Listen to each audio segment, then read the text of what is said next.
Boa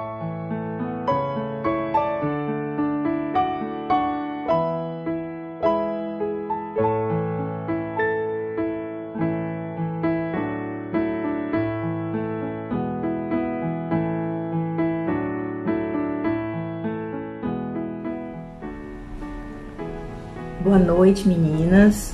Estamos aqui para iniciar a nossa primeira departamental do ano de 2021. Sejam todas muito bem-vindas, que nós possamos realmente ter momentos juntos aqui de aprendizado. Ana falou da necessidade de um ajudante, né, para ajudá-la nas departamentais desse ano, e eu me disponibilizei a ajudar a fazer parte da equipe, né, para ajudá-la, colaborar com ela nas departamentais desse ano. Ela já me deu a missão de fazer a abertura da primeira reunião, então é com muito prazer que estou aqui para fazer essa abertura, agradecer a presença de vocês.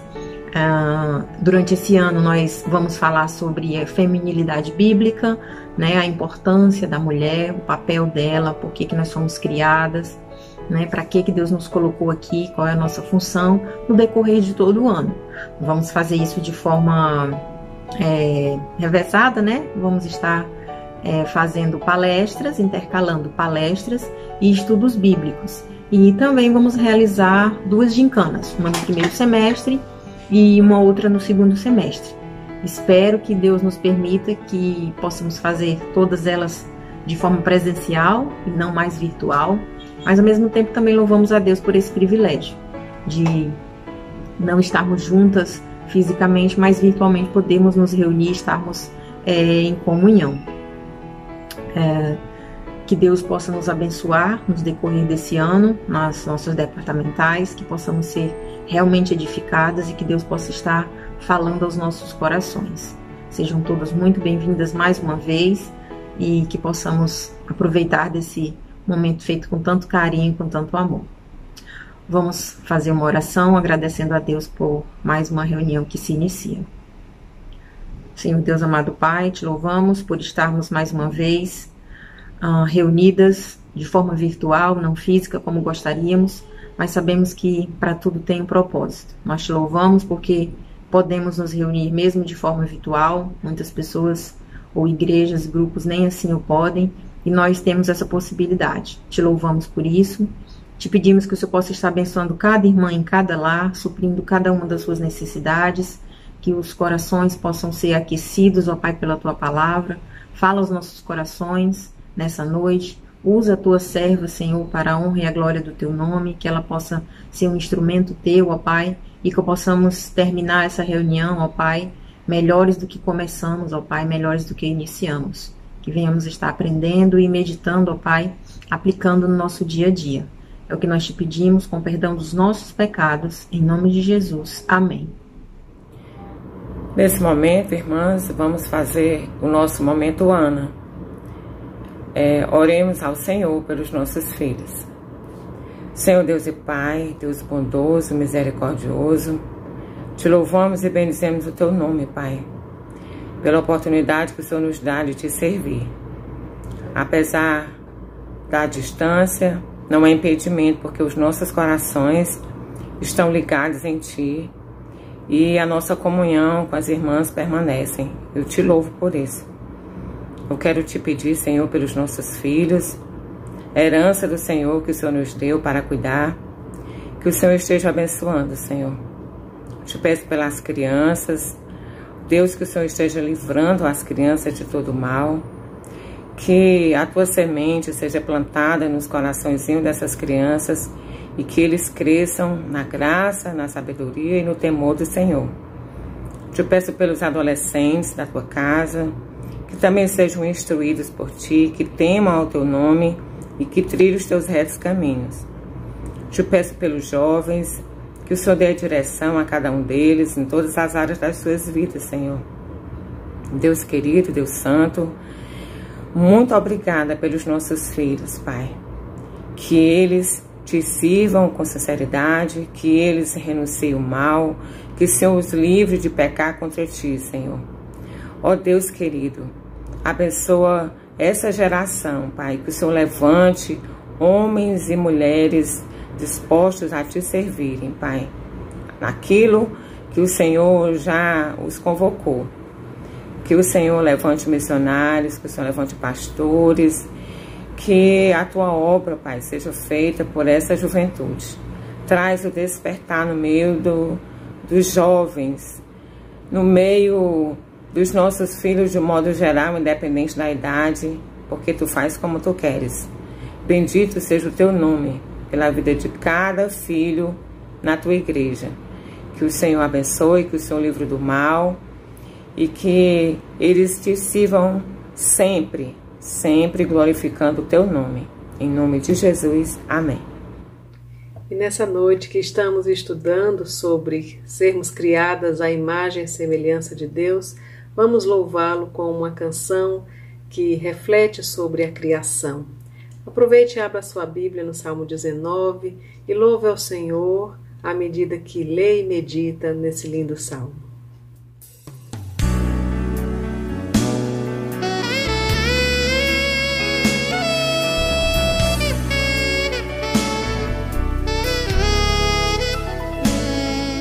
Os céus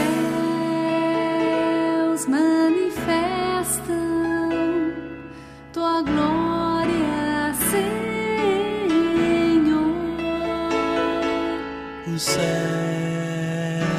manifestam tua glória, Senhor, e todo o universo proclama teu louvor, e ao Deus que tudo criou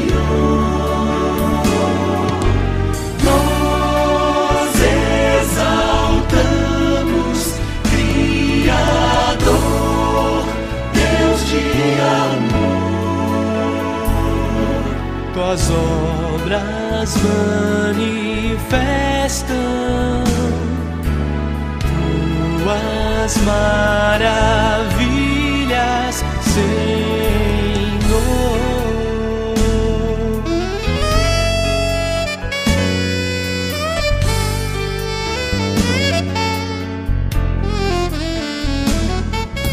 Os céus manifestam tua glória, Senhor. Os céus manifestam tua glória, Senhor. E todo o universo proclama teu louvor. Que tudo criou, nós exaltamos, Criador, Deus de amor. Tuas obras manifestam tuas maravilhas, e que tudo criou, nós exaltamos, Criador, Deus de amor. Tuas obras manifestam tuas maravilhas, Senhor.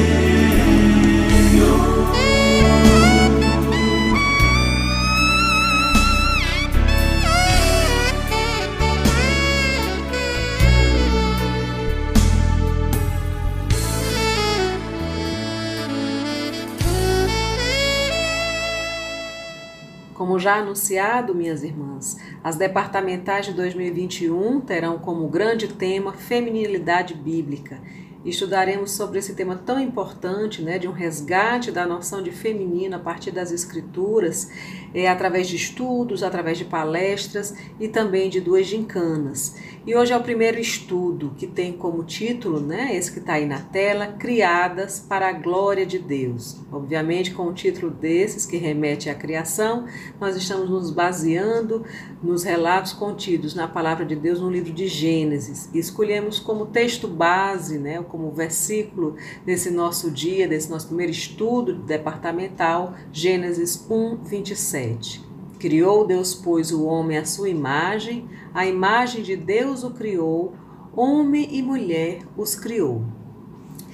Pegue sua Bíblia, se não tiver ainda com ela, pegue para lermos, fazermos a leitura do primeiro capítulo do livro de Gênesis, no qual vamos estar meditando rapidamente nessa nossa primeira reunião. A criação dos céus e da terra e de tudo que neles há. No princípio, criou Deus os céus e a terra. A terra, porém, estava sem forma e vazia. Havia trevas sobre a face do abismo, e o Espírito de Deus pairava por sobre as águas. Disse Deus: haja luz, e houve luz. E viu Deus que a luz era boa, e fez separação entre a luz e as trevas. Chamou Deus a luz dia e às trevas noite. Houve tarde e manhã o primeiro dia. E disse Deus: haja firmamento no meio das águas e separação entre águas e águas. Fez, pois, Deus o firmamento e separação entre as águas debaixo do firmamento e as águas sobre o firmamento. E assim se fez. Versículo 8. E chamou Deus ao firmamento céus. Houve tarde e manhã o segundo dia.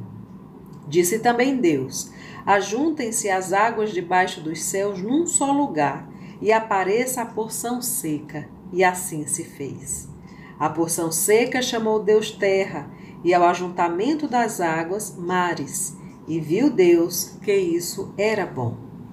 Versículo 11. E disse: produz a terra relva, ervas que deem semente, e árvores frutíferas que deem fruto segundo a sua espécie, cuja semente esteja nele sobre a terra. E assim se fez. A terra, pois, produziu relva, ervas que davam semente segundo a sua espécie, e árvores que davam fruto, cuja semente estava nele, conforme a sua espécie. E viu Deus que isso era bom. Versículo 13. Houve tarde e manhã o terceiro dia. Disse também Deus: haja luzeiros no firmamento dos céus para fazerem separação entre o dia e a noite, e sejam eles para sinais, para estações, para dias e anos. E sejam para luzeiros no firmamento dos céus para alumiar a terra. E assim se fez. Fez Deus os dois grandes luzeiros, o maior para governar o dia e o menor para governar a noite, e fez também as estrelas. Versículo 17. E os colocou no firmamento dos céus para alumiarem a terra, para governarem o dia e a noite, e fazerem separação entre a luz e as trevas. E viu Deus que isso era bom. Houve tarde e manhã o quarto dia. Disse também Deus: povoem-se as águas de enxames de seres viventes, e voem as aves sobre a terra, sob o firmamento dos céus. Criou, pois, Deus os grandes animais marinhos e todos os seres viventes que rastejam, os quais povoavam as águas, segundo as suas espécies, e todas as aves, segundo as suas espécies. E viu Deus que isso era bom. E Deus os abençoou, dizendo: sede fecundos, multiplicai-vos e enchei as águas dos mares, e na terra se multipliquem as aves. Houve tarde e manhã o quinto dia. Versículo 24. Disse também Deus: produz a terra seres viventes, conforme a sua espécie, animais domésticos, répteis e animais selváticos, segundo a sua espécie. E assim se fez. E fez Deus os animais selváticos, segundo a sua espécie, os animais domésticos, conforme a sua espécie, e todos os répteis da terra, conforme a sua espécie. E viu Deus que isso era bom. Versículo 26. Também disse Deus: façamos o homem à nossa imagem, conforme a nossa semelhança. Tenha ele domínio sobre os peixes do mar, sobre as aves dos céus, sobre os animais domésticos, sobre toda a terra e sobre todos os répteis que rastejam pela terra. Criou Deus, pois, o homem à sua imagem. A imagem de Deus o criou. Homem e mulher os criou. E Deus os abençoou e lhes disse: Sede fecundos, multiplicai-vos, enchei a terra e sujeitai-a. Dominai sobre os peixes do mar, sobre as aves dos céus e sobre todo animal que rasteja pela terra. E disse Deus ainda: Eis que vos tenho dado todas as ervas que dão semente e se acham na superfície de toda a terra, e todas as árvores em que há fruto que dê semente. Isso vos será para mantimento. E a todos os animais da terra, e a todas as aves dos céus, e a todos os répteis da terra, em que há fôlego de vida, toda a erva verde lhe será para mantimento. E assim se fez. Viu Deus tudo quanto fizera, e eis que era muito bom. Houve tarde e manhã, o sexto dia. Então, lemos o capítulo 1 das Escrituras, livro de Gênesis, os seus 31 versículos. Vamos conversar um pouquinho sobre isso? Muito bem. Por onde tudo começa, né? Uma coisa muito importante quando a gente quer pensar sobre a gente mesmo, né? Quando a gente quer pensar a nossa própria existência, a nossa própria pessoa, é começar pelo começo correto, né? Sendo aqui redundante. É começar pelo ponto certo, pelo que vem primeiro mesmo, né? Porque às vezes nós temos uma tendência de que quando vamos pensar em nós começamos talvez de um endereço errado ou de um tempo errado. Começamos a pensar a nossa existência tão somente a partir do dia que está lá datado na nossa certidão de nascimento, ou a partir do tempo em que vivemos, da era em que vivemos, ou a partir tão somente da história da nossa família, né? Mas quando o cristão vai pensar sobre si mesmo, sempre tem que partir deste ponto original de todas as coisas, tem que partir do próprio Deus. Então, como diz essa irmã, Kathleen Nelson, que é um livro que eu recomendo, é O que Deus diz sobre as mulheres, ela diz, né, que antes de conhecermos o nosso próprio começo, nós somos apresentados a Deus. Antes de compreendermos o próprio começo da humanidade, né, como nós vimos aqui em Gênesis 1. Ele é a única fonte da vida. Tudo vem dele, tudo vem de Deus, né? Tudo é também ordenado por ele. E é muito interessante que na leitura, né, a gente vai percebendo algumas palavras que vão se repetindo no relato de Gênesis 1, e a gente vai percebendo que uma ordem criadora, né, está ali presente. Né? Tudo sendo ordenado por esse Deus, a gente vai percebendo palavrinhas como separação entre uma coisa e outra, entre uma espécie e outra, e a gente vai então percebendo essa dinâmica criacional do próprio Deus, onde tudo começa, ele único, eterno. E especialmente a partir do versículo 26, né, e o 27, que é o nosso versículo base aqui, desse estudo, a gente começa a perceber um plural aparecendo, né? No 26, vejam aí. Também disse Deus, façamos o homem à nossa imagem.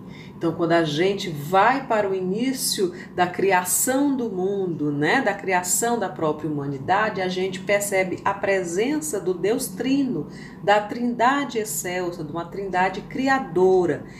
E quando Deus vai criar o homem e usa esse plural, né, ele, Deus Trino, a divindade completa, já traz para nós a ideia, né, de uma comunidade relacional, em que a própria Trindade, né, sendo a divindade, sendo um só Deus, mas subsistindo em três pessoas, essas três pessoas vão se manifestar ao longo de toda a Escritura em papéis diferenciados, mesmo sendo um só Deus.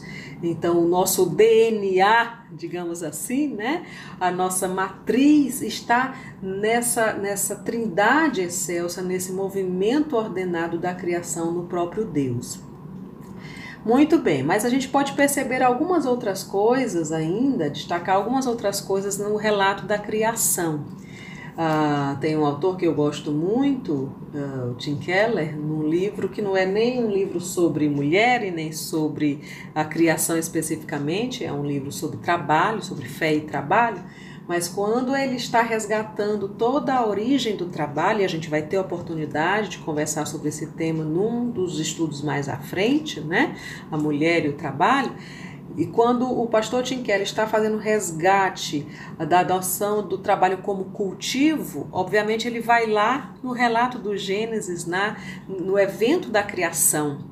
E é interessante que ele faz essa divisão bem didática, né? Que realmente, se a gente vai conferir no texto bíblico, a gente vai encontrar que do primeiro ao terceiro dia, né, Deus está criando, digamos assim, reinos, né, espaços, como os céus, o firmamento e as águas, a terra. E do quarto ao sexto dia, ele vai estar povoando cada um desses espaços, povoando cada um desses reinos com tipos específicos de habitantes, né? Então ele vai criando sol, lua, estrelas, pássaros, peixes, animais e humanos. E em cada uma dessas criações, desses habitantes para povoar esses reinos, esses espaços, vão se destacando algumas especificidades, né? E aí a gente vai vendo de novo exatamente aquela questão da separação em cada espécie, em cada tipo, e chegando no clímax da criação, quando ele cria algo distinto dos animais, cria algo distinto desses outros habitantes, quando ele cria o homem, né? E o que é que a gente pode perceber como características criacionais importantes aí na criação, não só do homem, mas de toda a natureza, todos os habitantes dos céus, da terra, do firmamento, das águas? A gente vai perceber, em primeiro lugar, uma grande harmonia criacional, digamos assim, né? Esse Deus perfeito, esse Deus eterno, ele cria o mundo, né? E cria animais e cria o ser humano numa perfeita harmonia. Mais do que isso, o contido nisso, o contido nesta harmonia, está a beleza da criação. Eu acho lindo quando a gente vê repetidamente aqui em Gênesis 1 a própria expressão de Deus dizer que é muito bom isso tudo. Ele achou bom, ele achou muito bom, e é meio que num crescente, né? E viu Deus que isso era bom. Então, ou seja, a própria expressão da beleza e do julgamento, digamos assim, de beleza que o próprio Deus faz daquilo que ele cria. Ordem na criação, né? Como já vimos destacando desde o começo, a gente vai percebendo uma progressão na criação, né? Uma progressão a cada dia, uma progressão nessa criação de uma maneira ordenada. Então a ordem a gente vê expressa, por exemplo, na separação entre luz e trevas, entre dia e noite. A gente vai percebendo uma ordem bela, digamos assim, para dar conta dessa harmonia criacional. E a gente vai percebendo também as distinções, especialmente quando a gente vê a repetição da expressão segundo suas espécies, segundo sua espécie. Então, nada é igual. O relato de Gênesis 1, de 1 a 31, não é um somatório de versículos de coisas feitas iguais. Não, é de coisas feitas distintas, né? E quando chegamos no clímax da criação, a gente vai ver as marcas dessa harmonia, dessa beleza, dessa ordem, mas também dessa distinção. Então, daí decorrem, no tocante à criação do homem, né, e da mulher, decorrem verdades criacionais fundamentais, que seriam as verdades que a gente não pode esquecer jamais quando estivermos falando sobre um tema como esse, né, de mulheres criadas para a glória de Deus, ou se fosse ao PH fazendo o seu estudo, homens criados para a glória de Deus, né, é que o homem foi criado à imagem de Deus. Eu acho que se a gente parasse para pensar o quanto de beleza, o quanto de bondade, o quanto de misericórdia, eu diria, né? Até de termos sido criados à imagem e semelhança de Deus, eu acho que a nossa mente não consegue dar conta realmente de elaborar, como os psicólogos gostam de dizer, de elaborar esta verdade, né? De ter sido criado à imagem e semelhança de Deus. aquela autora que eu mencionei um pouco antes, a Nelson, Kathleen Nelson, ela tem uma frase muito interessante sobre isso que eu vou ler aqui para vocês, que ela diz: em nenhum outro lugar a pessoa encontra maior dignidade do que no fato de ter sido criada à imagem de nosso Deus Criador. Então, tudo de mais perfeito e de mais de acesso à dignidade humana que a gente possa pensar está contido nisso. Está contido em termos sido criados à imagem e semelhança de Deus. Então, nisso, serem a imagem e semelhança de Deus, está contido um privilégio incrível que muitas vezes nós não nos damos conta. Então, já uma reflexão que a gente pode fazer todas as vezes que nós minimizarmos a importância da vida humana, seja a vida de um homem, seja a vida de uma mulher, seja a vida de uma criança, de um adulto, de um idoso, nós estamos indo de encontro contra ou rivalizando com o fato de que aquela vida foi criada à imagem de Deus, né? E da mesma forma, então, a noção de masculino e de feminino, a sexualidade, o gênero, né? O masculino e feminino são ideia e criação de Deus, né? E nós não podemos, então, fugir do plano original, né? Porque fugir do plano original ou pensar qualquer coisa que substitua esse plano original é rivalizar com o próprio Criador, que é aquele que fez assim, né? Então, uma outra autora, que está me faltando agora o nome, mas depois eu dou para vocês a lista de livros que eu tenho lido sobre o tema, mas é o livro Feminilidade Radical, é um livro bastante conhecido. Ela diz o seguinte, que qualquer discussão sobre masculinidade e feminilidade na Bíblia deve começar aqui. Aqui onde? No fato de termos sido criados, homens e mulheres, a imagem e semelhança de Deus. Aí está o grande privilégio e aí está a matriz, digamos, de todas as coisas ligadas à questão de masculinidade e feminilidade. Então, os temas de igualdade e distinção são temas que estão presentes na criação, né? Nós, seres humanos, vivendo na modernidade, ou como alguns gostam de dizer, na pós-modernidade, nós temos a mania de querermos achar que aqueles conceitos apareceram na nossa época e aí vamos dando conteúdo a alguns conceitos como se eles fossem novos ou vamos mudando a noção original de alguns conceitos. E eu entendo, estudando sobre a criação do homem, né, a criação da mulher, a criação da humanidade, né, a partir da imagem de Deus, que está contido no próprio Gênesis já o conteúdo correto para esses termos que a gente distorce tanto nos dias de hoje, como os termos igualdade e distinção, né? Então, igualdade, né, no Gênesis, igualdade na criação, está exatamente neste fato que viemos falando antes, de termos sido criados à sua imagem, a imagem de Deus, recebendo, portanto, suas bênçãos. Vejam que no momento da criação, né, tanto Adão quanto Eva recebem as bênçãos de Deus. Eles ouvem juntos a voz de Deus no jardim, né? Os dois iguais, mas ao mesmo tempo distintos. Então, iguais em quê? Iguais em beleza, iguais em dignidade, por terem sido criados à imagem de Deus. E diferentes e distintos, assim como foi o mesmo movimento criacional de Deus em relação àquilo que precedeu a criação do homem. A diferença entre dia e noite, a diferença entre luz e trevas, a diferença entre animais marinhos, entre pássaros. Então a gente vai vendo essa dinâmica de distinção, de ordem e de beleza em toda a criação. E não foi diferente em relação à humanidade também, com distinção. A gente precisa entender que distinção é essa. Se a gente já entende que não é distinção de valor, isto é, em termos de valor e dignidade, somos iguais diante de Deus, refletimos sua imagem, sua semelhança, a distinção vai se dar em outras esferas. E aí a gente vai ter, então, que compreender essa distinção e entender que ela é uma distinção criacional e que ela traz bênção para a nossa vida, né? Então, não só no Gênesis, mas a gente pode ver isso em toda a Escritura. O apóstolo Paulo nos ajuda muito a compreender isso também.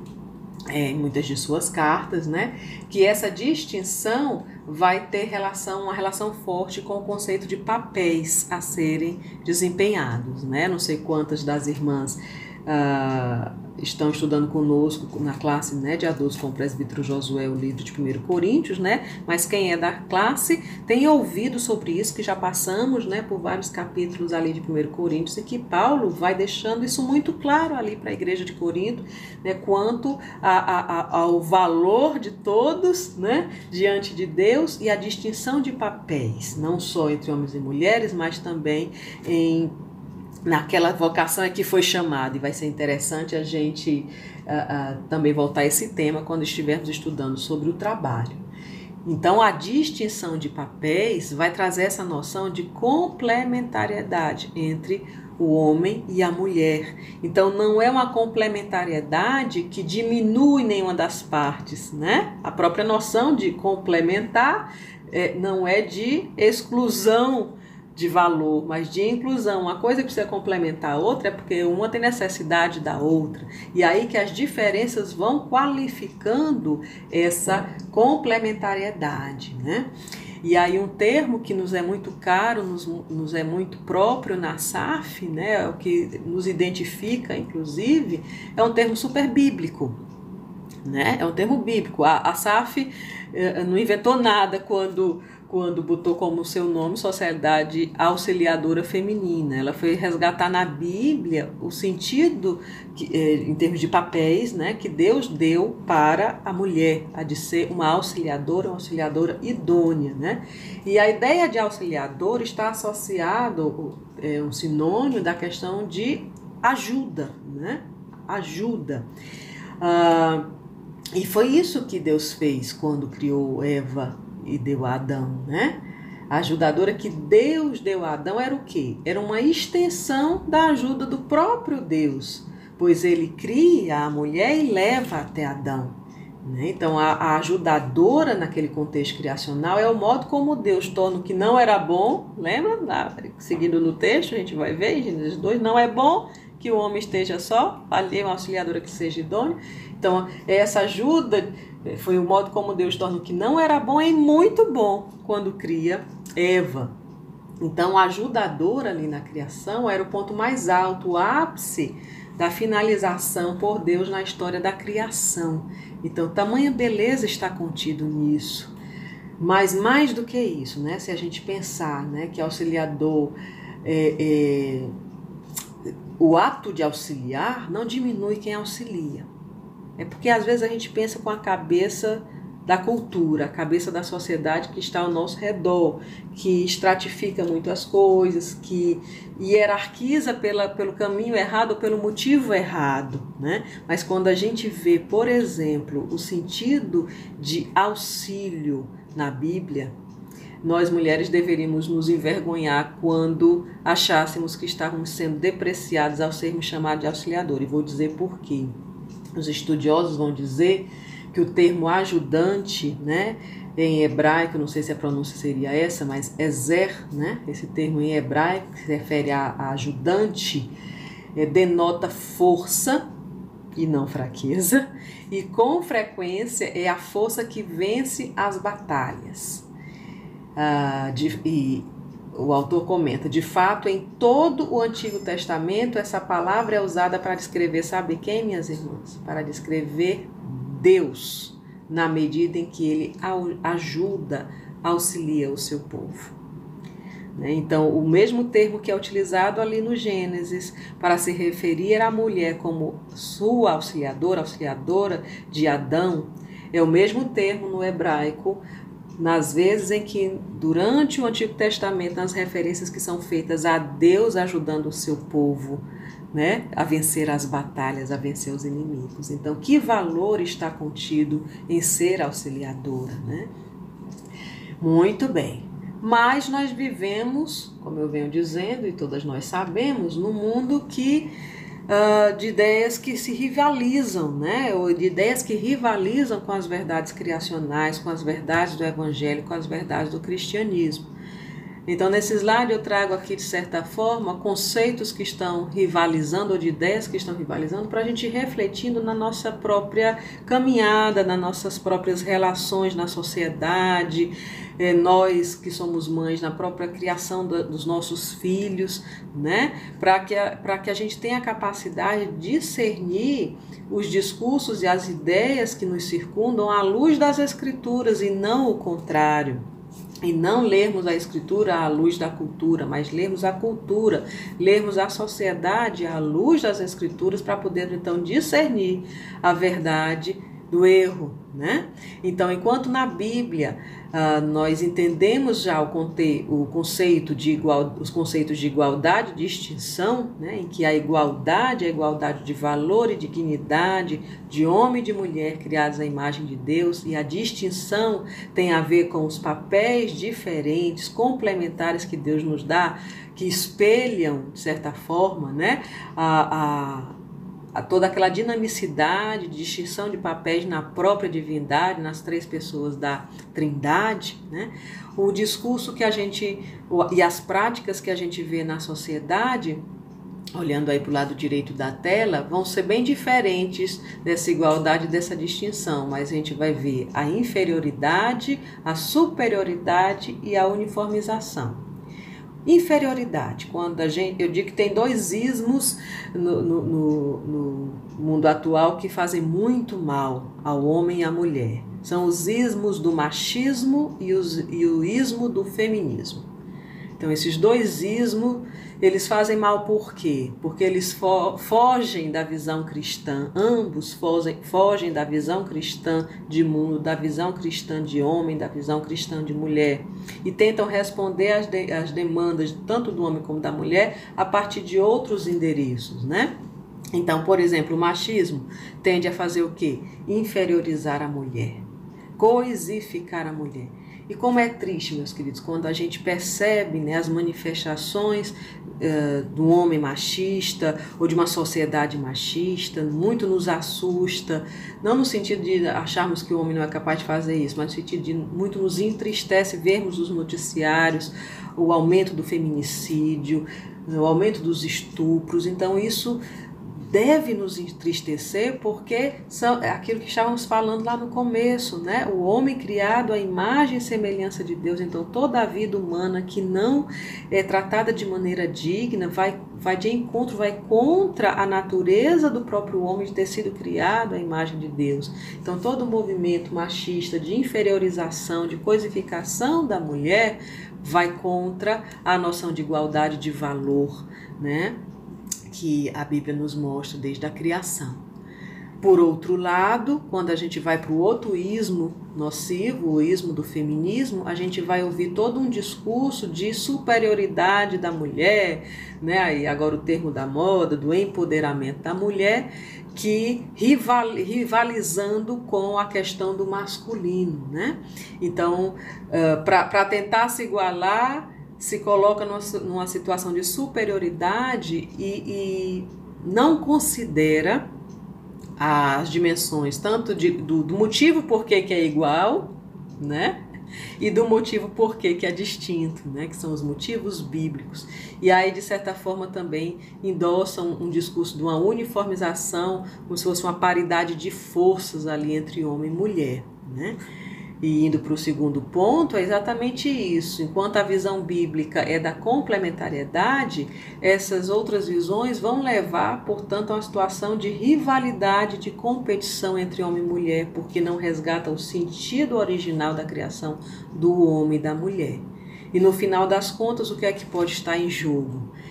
O homem colocando-se no centro, né? O homem, no sentido de humanidade, seja homem, seja mulher, colocando o espelho como sendo tudo o que lhe importa, tudo pelo qual importa viver, a imagem de si, isto é, o que eu quero ser. A gente escuta, né, nas chamadas na TV dos programas, seja o que quiser ser, é isso que é o programa, um tipo de programa que é, por exemplo, passado para os nossos adolescentes, seja o que quiser ser, ou seja, olhe para o espelho, escolha, seja a imagem de si mesmo, rivalizando com o projeto original de Deus, que é de sermos a sua imagem e semelhança e refletirmos isso.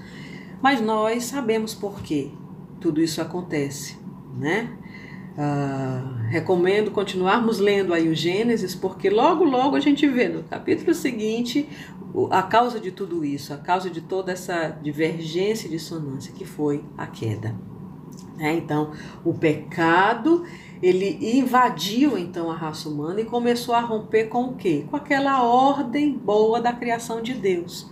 Então, o pecado, ele macula, né? Ele maculou aquela ordem bela, harmônica, perfeita, né? Da boa criação de Deus. E isso atingiu só o homem ou atingiu só a mulher? Não, a própria palavra de Deus vai nos dizer, todos pecamos, né? Todos pecaram, homens e mulheres, e portanto todos carecemos da glória de Deus. Logo, é fácil nós concluirmos que uma culpabilização de gênero, isto é, homem culpar mulher e por isso ser machista, ou mulher culpar homem e por isso ser feminista, não é o caminho, né, para a verdade. E isso, na verdade, uma culpabilização de um gênero e de outro desencaminha do real problema do homem, que é o pecado, né? Então, já concluindo, poderíamos pensar, qual o propósito, então, criacional? Qual o propósito de Deus ao criar homem e mulher, né? Deus fez homens e mulheres à sua imagem, 2 sexos iguais em valor e dignidade. E ele nos designa papéis diferentes a fim de realizar seus propósitos em seu reino, para louvor da sua glória. Então, resgatar uma perspectiva criacional da mulher, bem como do homem, é resgatar essa noção de imagem e semelhança de Deus, a imago Dei, resgatar a distinção bela, perfeita e ordenada de Deus na questão dos papéis diferentes e complementares, entendendo que esses papéis devem ser usados para os propósitos do reino e não para os propósitos do espelho, né? E quando fazemos isso, né, mirando nos propósitos do reino, nós somos modificados em nós mesmos nesse processo chamado de santificação e entendemos então que tudo que fizermos, tudo deve ser para o louvor e glória do Senhor, né? Então, amém? Né? Que essa seja a disposição do nosso coração de sermos mulheres que entendem que foram criadas para a imagem de Deus, a semelhança de Deus, para a sua inteira glória. Amém. Que bom, minhas irmãs, que pudemos ter o nosso primeiro estudo. E esse primeiro estudo é muito importante porque ele é a base para todas as coisas que vamos estudar sobre a feminilidade bíblica ao longo do ano. Então, o fato de termos sido criadas à imagem de Deus e para a sua glória, né, é a base para tudo mais, né? E principalmente o nosso papel como auxiliadora. E eu queria pedir que entre essa departamental e a próxima, nós estivéssemos refletindo sobre esse papel de sermos auxiliadora, olhando ao nosso redor e tentando responder a quem Deus me colocou, ou perto de quem Deus me colocou para ser auxiliadora. E quando eu falo isso, eu não me refiro tão somente a nós que somos casadas, né? E que já temos a resposta em relação aos nossos maridos, aos nossos filhos, mas aquelas que são solteiras também. Deus te colocou perto de quem para auxiliar? E que nós não pensássemos tão somente as relações familiares, mas expandíssemos também para todas as instâncias, todas as esferas onde Deus nos colocou. Então, se eu sou alguém que trabalho em casa, a quem eu estou auxiliando? Se eu sou alguém que trabalho fora de casa, a quem eu estou auxiliando na minha repartição, se for uma servidora pública, na empresa em que eu trabalho, em todas as dimensões, em todos os lugares em que Deus nos colocar, vamos analisar se estamos desempenhando bem este papel de ser auxiliadora ou nos desafiarmos a desempenhar melhor para contribuirmos, portanto, com os propósitos do reino e com a glória de Deus, sempre para a glória de Deus. Então vamos perceber quais são aqueles lugares em que a gente precisa estar desempenhando esse papel de complementariedade. Vamos olhar ao redor e perceber o que é que seja o nosso cônjuge, seja o nosso filho, seja o nosso subordinado no trabalho, seja o nosso superior no trabalho, seja o nosso pastor na igreja, seja o ministério na igreja, no que é que estamos precisando complementar, o que é que está fazendo falta, o que é que está tendo falta e que nós podemos, como auxiliadoras idôneas, atuar com esse papel de complementaridade, né? Então esse seria o desafio para nós refletirmos a partir do que estudamos hoje. Minhas irmãs, chegamos ao final da nossa primeira departamental e graças a Deus por esse momento. Agora vamos juntas recitar o nosso motto: sejamos verdadeiras auxiliadoras, irrepreensíveis na conduta, incansáveis na luta, firmes na fé e vitoriosas por Cristo Jesus. Tuas obras manifestam